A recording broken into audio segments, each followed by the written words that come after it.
पहले क्वेश्चन पढ़ते हैं। क्वेश्चन क्या बोल रहा है, for a single phase 2 winding transformer the supply frequency and voltage both are increased by 10%. The percentage change in hysteresis loss and eddy current loss respectively are. देखिए इसमें जो इम्पोर्टेंट डाटा है पहले हम लोग उसको हाईलाइट कर लेते हैं। इसमें क्या बोल रहा है, supply frequency and voltage are both increased by 10%। ठीक, और फिर हमको फाइंड क्या करना है, हमको फाइंड करना है percentage change in hysteresis loss and eddy current loss. ठीक, यहाँ पे जब वोल्टेज और फ्रीक्वेंसी कुछ नहीं दिया हुआ होगा तो उसको हम लोग एज्यूम कर लें फर्स्ट केस का वोल्टेज हो गया V और फ्रीक्वेंसी हो गया F। पर सेकंड केस में बोल रहा है 10% इंक्रीज हो रहा है तो V डैश मान ले रहे हैं उसको, नया वोल्टेज को, तो 10% इंक्रीज कर जाएगा कितना रहेगा 1.1 V। और फ्रीक्वेंसी को हम लोग F डैश मान ले रहे हैं तो ये 10% जब इंक्रीज करेगा तो ये हो जाएगा 1.1 F। ठीक, अब कोई भी कोर लॉस से रिलेटेड क्वेश्चन होता है उसमें हम लोग को V/F चेक करना होता है कांस्टेंट है या नहीं है। तो पहले केस में V/F हो गया V/F, दूसरे केस में हो गया V/F। तो इसका क्या मतलब हुआ, V/F मेरा कांस्टेंट आ रहा है, V/F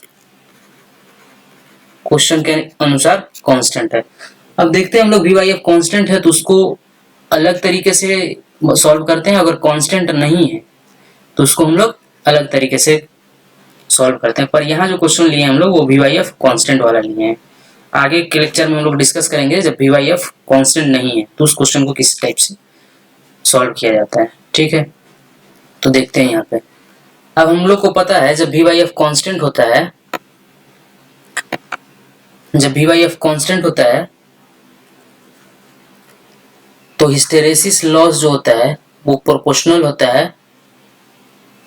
F के। जब V/F कांस्टेंट होता है तो हिस्टेरेसिस लॉस प्रोपोर्शनल होता है फ्रीक्वेंसी F के, और एडी करंट लॉस जो होता है वो प्रोपोर्शनल होता है फ्रीक्वेंसी के स्क्वायर के।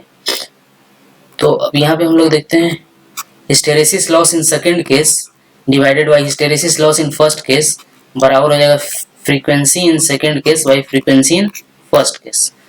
तो सेकंड केस का फ्रीक्वेंसी कितना दिया हुआ है, 10% इंक्रीज कर रहा है तो 1.1 F है। Hysteresis loss in second case but hysteresis loss in first case ये आ जाएगा simply 1.1 F divided by F।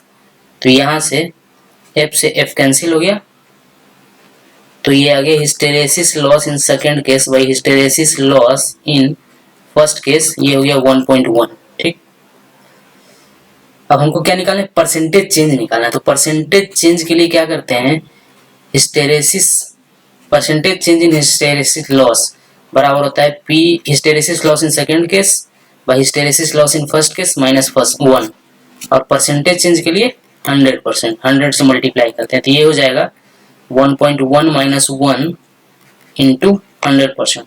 तो ये आ गया percentage change in hysteresis loss 10% positive. ये पॉजिटिव का क्या मतलब हुआ, 10% जो है इंक्रीमेंट हो रहा है हिस्टेरेसिस लॉस में। अब हम लोग आगे देखते हैं एडी करंट लॉस के लिए। जब V/F कांस्टेंट होता है तो एडी करंट लॉस जो होता है वो प्रोपोर्शनल होता है फ्रीक्वेंसी का स्क्वायर का। मतलब AD current loss in second case divided by AD current loss in first case बराबर हो जाएगा frequency in second case by frequency in first case का स्क्वायर, ये हो गया।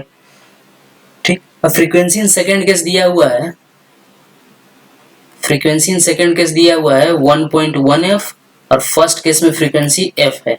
तो AD current loss in second case by AD current loss in first case ये हो जाएगा 1.1 F बाई F के स्क्वायर।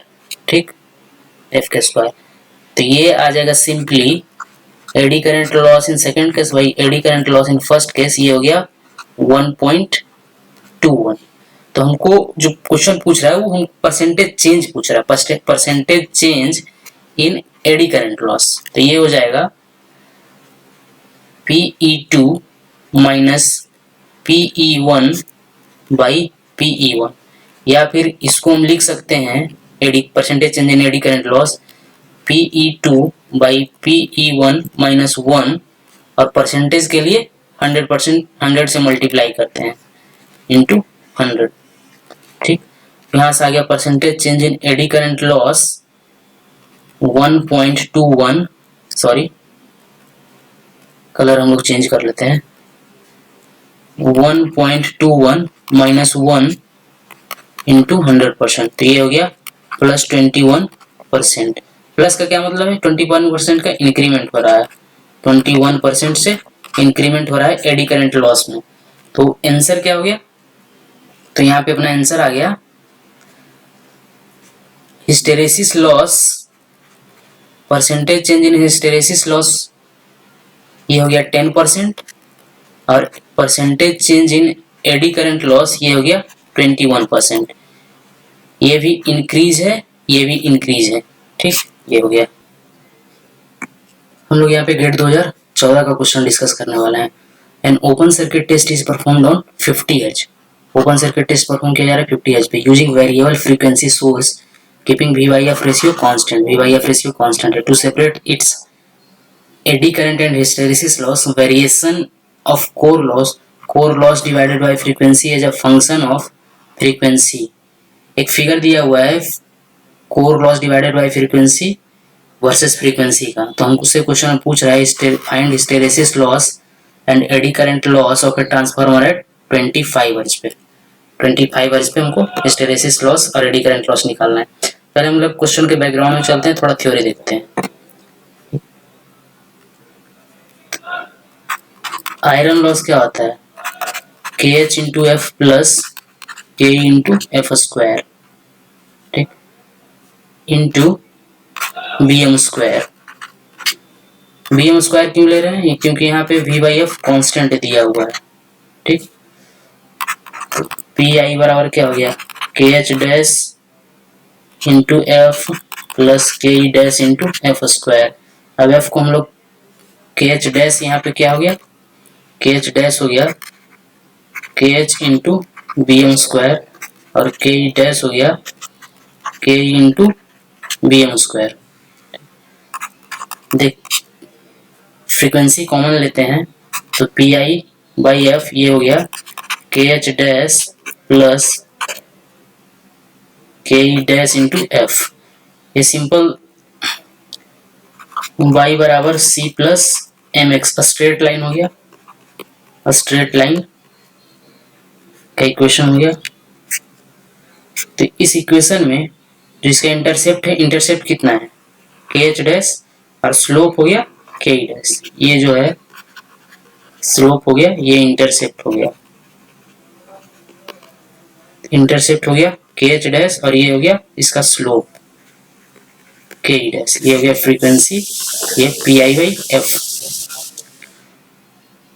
तो अब इस ग्राफ से अगर हम लोग को हिस्टेरेसिस लॉस और एडी करंट लॉस निकालना होगा तो यहाँ से सीधा आ जाता है हिस्टेरेसिस लॉस जो होता है वो हो जाता है KH डैश इंटू एफ, और एडी करंट लॉस जो होता है वो होता है KE dash into F square.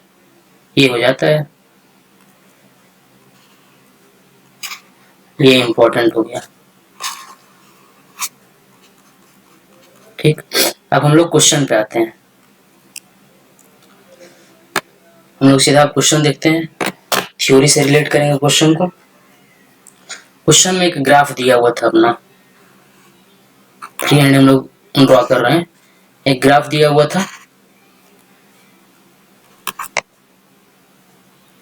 ये फ्रीक्वेंसी एक्सिस था, ये PI/F एक्सिस था।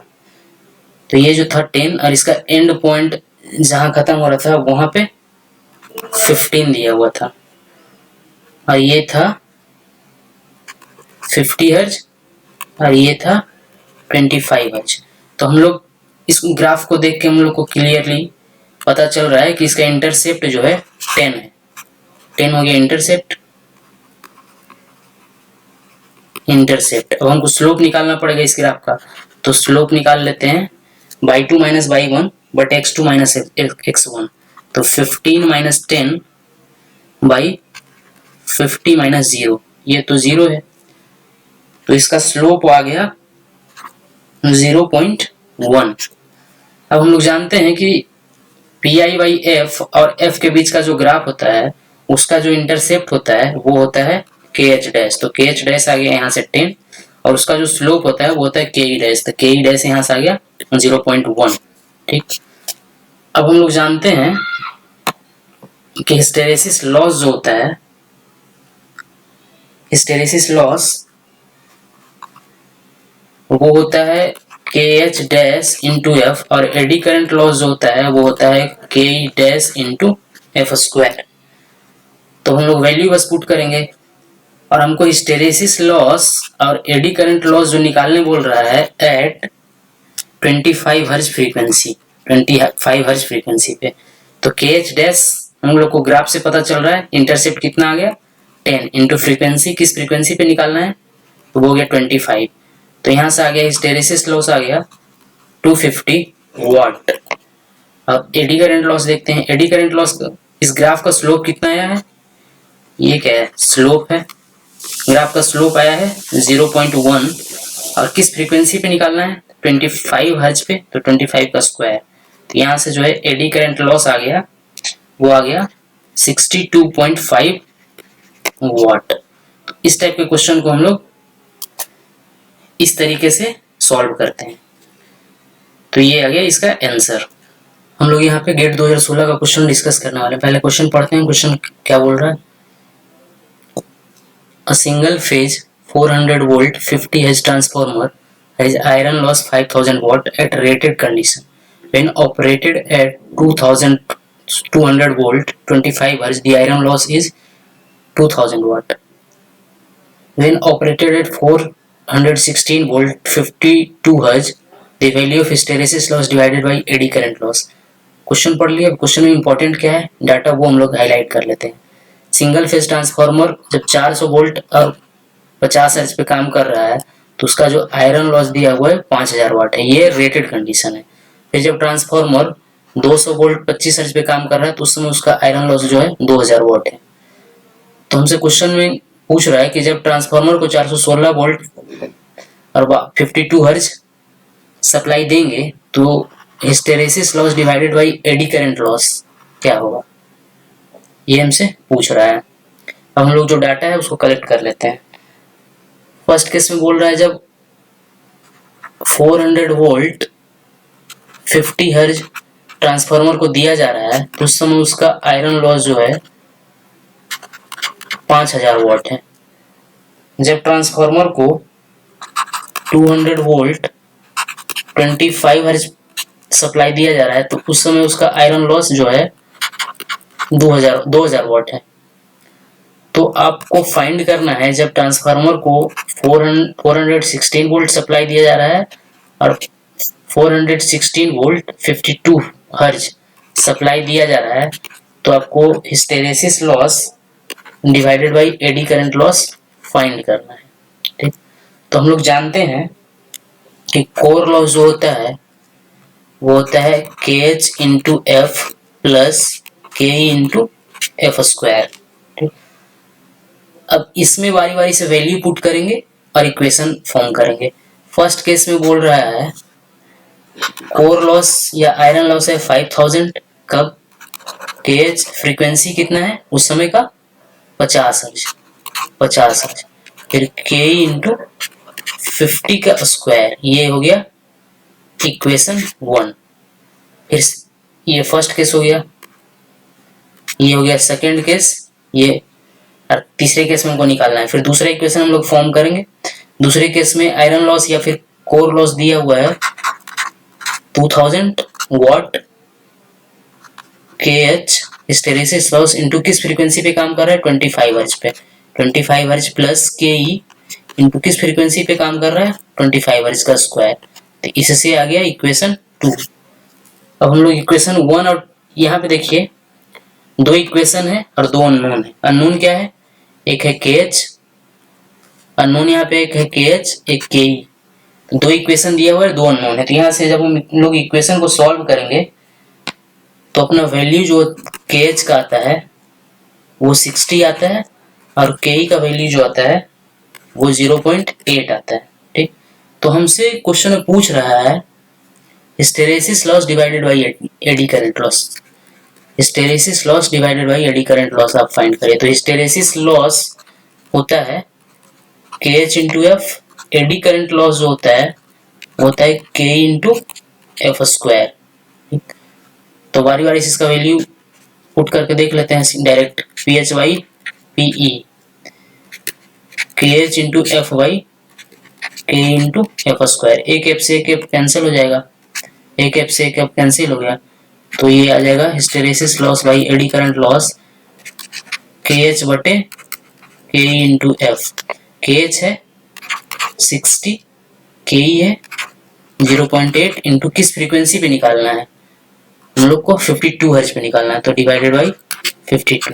जब इसको हम लोग कैलकुलेटर से सॉल्व करेंगे तो इसका वैल्यू जो है 1.44 आता है, इसका वैल्यू जो है 1.44 आता है। तो यहाँ से आंसर आ गया 1.44।